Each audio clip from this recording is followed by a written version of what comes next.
Inflation drops, but so does gross domestic product. Will U.S. investment be able to reshape the U.S. economy? You had 3% growth, so we really like where we're at now. I'm Georgia Howe with Daily Wire Executive Editor John Bickley. It's Thursday, May 1st, and this is Morning Wire.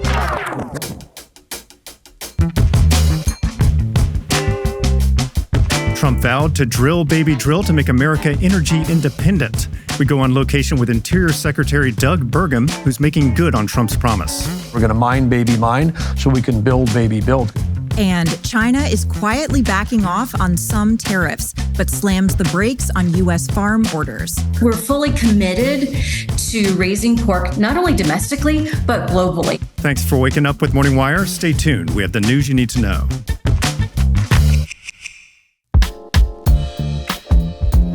Support American farmers and ranchers today and make a positive impact while avoiding increasing costs and uncertainty from tariffs. At GoodRanchers.com, they deliver 100% locally sourced American beef, chicken, pork, and more straight to your door. And with their pre-trimmed cuts, you cook more of what you buy. That means more value out of every juicy steak, chicken breast, and more. Lock in a secure supply of American meat at a steady price today. Subscribe now at GoodRanchers.com and get free meat for life and $40 off with code WIRE. Good Ranchers, American meat delivered. American investment is surging despite turmoil around Trump's tariffs and the GDP slightly slipping. Joining us to lay out the data is Daily Wire reporter Mairead Elordi. So, Mairead, how are economists interpreting this latest data? Hi, Georgia. So there's a lot of catastrophizing going on right now around the economy. The GDP shrank by 0.3% in the first quarter, and the Dow dropped about 200 points yesterday at that news. But if we dig into the numbers a little bit, the truth is that the data is mixed, and there are actually some significant positives in the latest numbers. During President Trump's Wednesday cabinet meeting, which was broadcast live, Trump and other administration officials poked holes in the media's narrative about the economy. Trump said they are turning Biden's economy around and explained that core GDP is actually up. That's Biden. That's not Trump. I was very against everything that Biden was doing in terms of the economy, destroying our country. But we took over his mess in so many different ways. Core GDP, removing distortions from imports, inventories, and government spending, was up plus 3% when you add it. We had numbers that despite what we were handed, we turned them around. So the Trump administration is feeling somewhat positive. How are they responding to critics? Well, White House trade advisor Peter Navarro broke down how the administration crunched the numbers. And he said, we really like where we are at now when it comes to the economy. The Trump program, with the deregulation, with the tax cuts that's coming, which will be retroactive to January, which will allow complete expensing, it surged like what is it, 22%.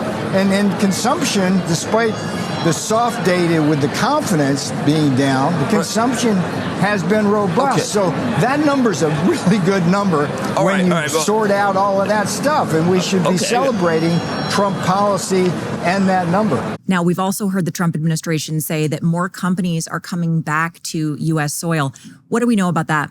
Well, that's also another thing the media is downplaying, the surge in domestic investment in response to the tariffs. Here's Navarro again. The markets need to look beneath the surface of that. We had a 22% increase in domestic investment. That is off the charts. In that same cabinet meeting, Commerce Secretary Howard Lutnick laid out details about how another semiconductor company, which is the main chip supplier for Apple, is building a major manufacturing plant in Arizona. Here's Lutnick.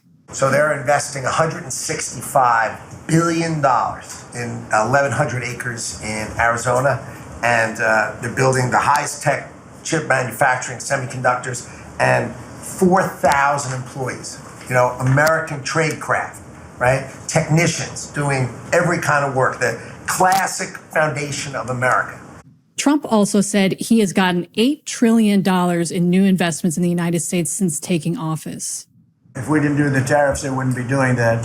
So it takes a little while to get those facilities built, but they're coming in with big numbers. They're all coming in with big numbers. We have more money being spent than at any time in the history of our country. We're up to close to $8 trillion, I think I can say.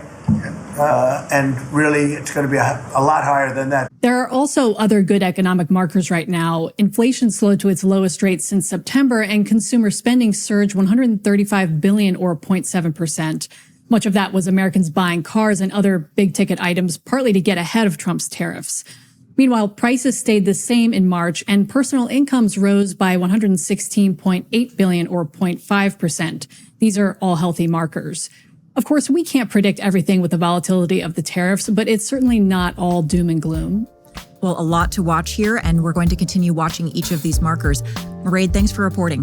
Thanks, Georgia. We've all been there. The nagging pain or persistent symptom that we know probably deserves medical attention, but somehow we keep putting it off. Luckily, ZocDoc is there to help. ZocDoc is a free app and website where you can search and compare high-quality, in-network doctors and click to instantly book an appointment. They connect you with over 100,000 doctors across every specialty. And you can easily filter for physicians who accept your insurance, practice near you, specialize in your specific needs, and come highly recommended by verified patients. Stop putting off those doctor appointments and go to ZocDoc.com/wire to find and instantly book a top-rated doctor today. That's ZocDoc.com/wire. ZocDoc.com/wire. The Trump administration is looking to break America's reliance on Chinese natural resources by expanding domestic mining and drilling. Secretary of the Interior Doug Burgum is playing a key role in that effort. As part of our Trump's 100-day special coverage, Daily Wire senior editor Cabot Phillips spent the day with the secretary in a cave. Right. For part of that time. What is he focused on? 2 words: energy independence.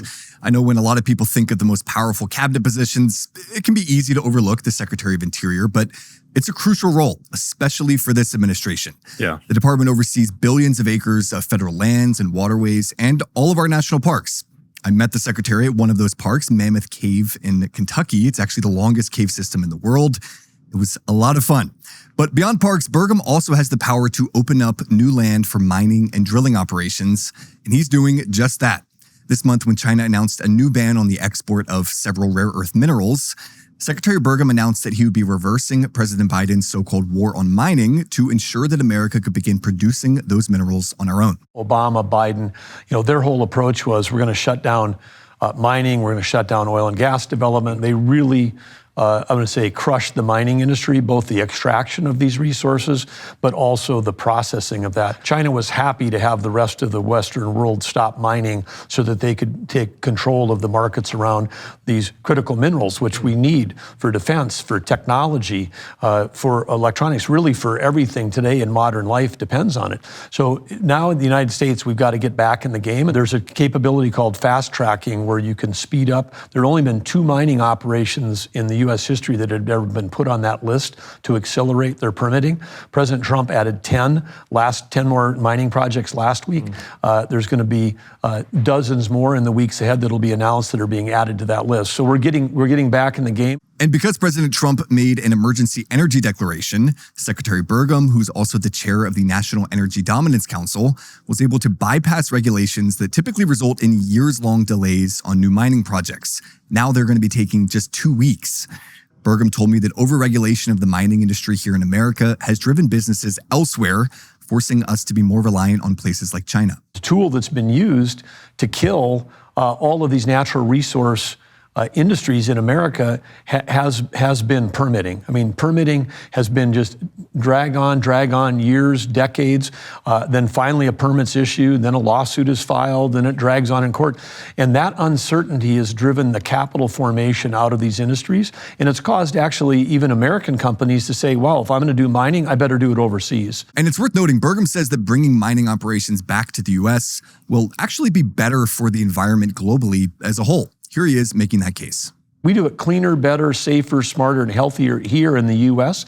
because when we attack these resource-based industries, we don't reduce the demand, we just shift the supply to overseas and then shift it to China, who might be extracting this from the DRC in the middle of Africa, and they're doing it without reclamation. They're doing it with sometimes slave labor, prisoner labor. I mean, they're doing it with no emissions control on what they're doing. So it's worse for the global environment. It helps our adversaries. It hurts our economy, and it's horrible for national security. Now, Secretary Burgum is also pitching in on Trump's efforts to secure the border. This is pretty interesting. Tell us about that. Yeah, this month, Burgum transferred a long strip of borderland that stretches hundreds of miles from control of the Department of Interior to the Department of Defense. That's important because it'll give the U.S. military the ability to protect the border themselves on that land. We've had human trafficking, smuggling. We've had fentanyl flowing in. So a mass invasion, mass casualties.